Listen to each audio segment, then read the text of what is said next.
नमस्कार. यूट्यूबवरील रंग यशाच्या या मालिकामध्ये आज आपण एका आगळ्या कलाकाराला भेटणार आहोत. स्वागत करूया विशाखा सुभेदार यांचं. नमस्कार. नमस्कार.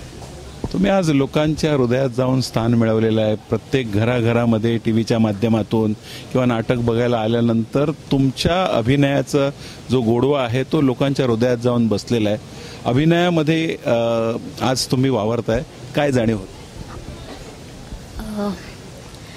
जाणीव ॲक्च्युली अभिनय म्हणजे मला असं वाटतं की त्याच्यासाठी जन्म झाला असं वाटतं माझा. लहानपणापासून केवळ तेच करत आले.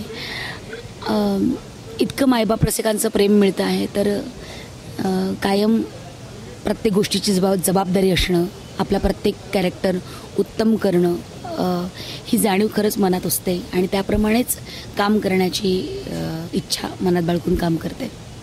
तुमच्या अभिनयामध्ये एक वेगळेपणा असतो, टायपिंग असतं, नकळतपणे एक सहज सुंदर क्रिएटिव्हिटी दिसते. तर ही जी काय म्हणजे पूर्वतयारी ह्याची कशी झाली, काय सांगू शकाल का? पूर्वतयारी म्हणजे ॲक्च्युली प्रत्येक कॅरेक्टरची एक स्वतःची पूर्वतयारी असते. पण माझं बालपणच मुळात ठाण्यातून इंग्लिश स्कूल शाळेत झालं, त्याच्यामुळे तिथे शाळेतूनच घडत गेले. त्याच्यानंतर मी नालंदातून डिग्री घेतली भरतनाट्यमची. त्यामुळे डान्स प्लस अभिनय आणि नाट्य म्हणजे नृत्य नाट्य संयोगात नाट्योत्पत्ती असं म्हटलं जातं. त्याच्यामुळे मला नृत्य आणि नाट्य दोन्हींचं शिक्षण मिळालं. त्याच्यामुळे अभिनय असा आहे म्हणजे ते शिकल्यामुळे तो आलेला आहे. म्हणजे नुसताच आहे असं म्हणल्यापेक्षा त्याचं शास्त्र शिक्षण घेतलं, त्याच्यामुळे तो करायला सोपा जातो. आणि प्रत्येक कॅरेक्टरची पूर्वतयारी म्हणाल तर हो आहे, प्रत्येक गोष्टीची पूर्वतयारी करावी लागते. आपण म्हणतो की प्रत्येक कलेचं शेवटी गाणं होतं, तर प्रत्येक कॅरेक्टरचं एक गाणं असतं. ते गाणं काय आहे ते शोधून काढणं हे पहिलं काम असतं कुठलेही स्किट कुठलेही कॅरेक्टर करताना. त्यामुळे ते गाणं शोधणं जोपर्यंत मिळत नाही ना तोपर्यंत त्याची धडपड असते. एकदा ते मिळालं, एकदा ते गाणं मिळालं की त्यातल्या हरकती, त्यातले नुकसे, त्यातल्या जागा शोधून काढणं याची धडपड असते.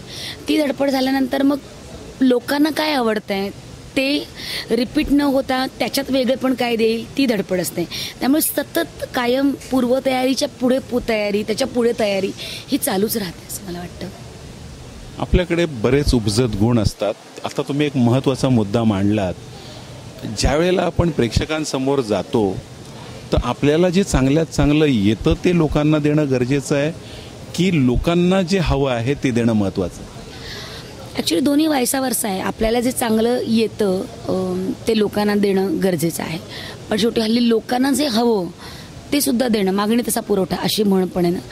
तर मला असं वाटतं की थोडीशी कलाकारांनी पण आपल्या गोष्टींना मुरड न घालता जे आपल्याला करावं असं वाटतं ते करायला पाहिजे. की जे लोकांना शेवटी लोकांचं चॉईस आपण जे देऊ त्याच्यावर म्हणजे वेगळ्या घडत जाईल. मला असं वाटतं की आता आमच्याचकडे बऱ्याच वेळा विनोदी असंच अपेक्षित असतं. तर खूप मनापासून वाटलं की वेगवेगळे कॅरेक्टर्स करावे, पण सतत कॅरेक्टर्स त्याच पद्धती. आता कारीदुरावा नावाच्या सिरियलने मला एक वेगळं कॅरेक्टर दिलं, त्याच्यामुळे लोकांना कळलं की अरे हे वेगळं करू शकताय. तर जोवर तुम्ही करत नाही तोवर लोकांना कळणार नाही की you can do something else. त्यामुळे वेगळं करण्याची धडपड कायमच असते. आणि पुन्हा तेच की मागणी तसा पुरवठा. हापूस आला बाजारात की त्या हापूस आंब्याचे पण मागणी वाढत जाते, तसा पुरवठा लागतो. त्यामुळे इट इज लाईक दॅट की वाईस वर्सा आहे, दोन्ही आहे असं मला वाटतं. तर तुम्ही म्हणालात की शास्त्र खूप उपयोगी पडलं आणि विशेष करून नृत्य आणि अभिनय क्षेत्र यांचा एक चांगला संगम साकारता आला. तर हा जो बॅकग्राऊंड होता एक तालबद्धतेचा, रियाजाचा, नृत्याच्या माध्यमातून तुम्हाला जो मिळालेला आणि त्याचबरोबर जे एज्युकेशन न्यू इंग्लिशमध्ये आणि नंतर नालंदामध्ये तुम्ही जी डिग्री मिळवली, तर हा बेस जो असतो, हा फाउंडेशन जे असतं हे आज किती उपयोगी पडतं? खूप जास्त. म्हणजे रादर हे फाउंडेशन इतकं महत्त्वाचं आहे. बेसिक पाया जर उत्तम असेल तर त्याच्यावर उत्तम इमारत उभारली जाते, कळस सुंदर गाठला जातो. तर मला असं वाटतं की माझ्या शाळेतल्या शिक्षणाने मला उच्चार स्पष्ट कसे करावे शाळेतल्या बाईंनी हे शिकवलं. नालंदाने मला स्टेजवर उभं राहून अभिनय कसा करायचा हे शिकवलं. त्या दोन्ही गोष्टींचा मला स्टेजवर वावरताना इतका फायदा होतो की पहिली गोष्ट म्हणजे अभिनयात पहिलं काय लागतं की सात्विक अभिनय म्हणजे सत्व. तुमचा सत्व तिथे असेल तर तुम्ही हवे ते इमोशन्स गाठू शकता. करून करून करून सत्व कसं आणायचं याचा रियाज झाल्यामुळे कॅरेक्टरमध्ये घुसायला, सात्विकतेपर्यंत पोचायला फार वेळ लागत नाही असं वाटतं, वेळ लागत नाही असं वाटतं. तेच जर तुम्ही न शिकता आणि अर्धवट गेला असतात तर ते सत्व गाठायला वेळ लागतो.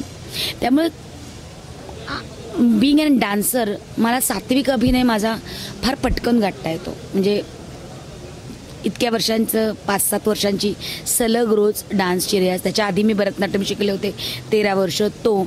त्यामुळे मला असं वाटतं की अभिनयापर्यंत पोचणं फार अवघड नाही जात, ते पोचल्यावर मात्र त्याच्यातले नुसके काढायला अवघड जात असं मला वाटतं. तुमचं नाटक झालं की तुमच्याबरोबर फोटो काढण्यासाठी रांगच लागलेली असते. आज तुम्ही एका विशिष्ट यशाच्या शिखरावर पोचलेले आहात आणि ते पण तुम्हाला कबूल करायला पाहिजे. पण तुम्हाला असं कुठे सूत्र सापडलं आहे का सर, ते शेवटी ते लोकांना सांगावं असं वाटतं किंवा नवोदित कलाकार जे आहेत की हे केलं तर तुम्हाला नक्की यश मिळेल? मला असं वाटतं की कायम प्रयत्न करायला पाहिजे तर यश हाती असतं. तुमची इच्छाशक्ती ठेवली तरी यश हाती येतं. हे सगळं जरी असलं तरी नवोदित कलाकारांना मी नक्की एवढं सांगू शकेल की हल्ली काय होतं, बऱ्याच वेळा या क्षेत्राकडे ग्लॅमर क्षेत्र म्हणून खूप फार पाहिलं जातं. पटकन कोणाला तरी यशस्वी व्हायचं असतं, तर त्यासाठी जी तयारी करायची असते ना ती आपण करत नाही. म्हणजे मी असं माझा मुलगा पण आता या क्षेत्रात येऊ पाहतो, तर त्याला मी कायम म्हणते की अभिनय, त्याचं नाव अभिनय, शस्त्र हातात घेऊन लढायला जायचं, शस्त्र पराजून लढायला जायचं तर तुम्ही जिंकू शकता. अर्धवट शस्त्र घेतलात आणि लढायला गेलात तर तुम्ही जिंकू शकत नाही. त्यामुळे सगळं हातात घ्या, तयारीनिशी या आणि मग सांगा येस बाजूला वा राजा येतोय. असे गेलात ना, असे या पद्धतीत गेलात तर यश नक्की असतं. एकदा स्वतःला विचारा आरशात उभं राहून की तू खरंच यासाठी बनली आहेस का, तुला खरंच यातलं सगळं येतं का, तुझी मेंटॅलिटी खरंच तितकं स्ट्रगल करण्याची आहे का, आणि मग या फील्डमध्ये या आणि तयारीनिशी या, मग जग तुमचं आहे. अतिशय महत्त्वाचं असं नेमकं मार्गदर्शन शेवटच्या प्रश्नाला उत्तर देताना विशाखाजी यांनी केलेलं आहे की इच्छाशक्ती तुमची दांडगी असायला पाहिजे, पण स्वतःला त्या मैदानात उतरण्यापूर्वी आरशात बघून विचारून पाहणं गरजेचं आहे की आपण त्या योग्यतेचे आहोत की नाही. आणि मग तो आला, त्यानं पाहिलं आणि जग जिंकलं, ही आपली मनोभूमिका आधीच तयार झालेली असते. मॅडम, तुम्ही आम्हाला वेळात वेळ काढून रंगयशाचे उधळण करत जी मुलाखत दिलीत त्याबद्दल तुमचे विशेष आभार. तुमचेही खूप खूप आभार. धन्यवाद.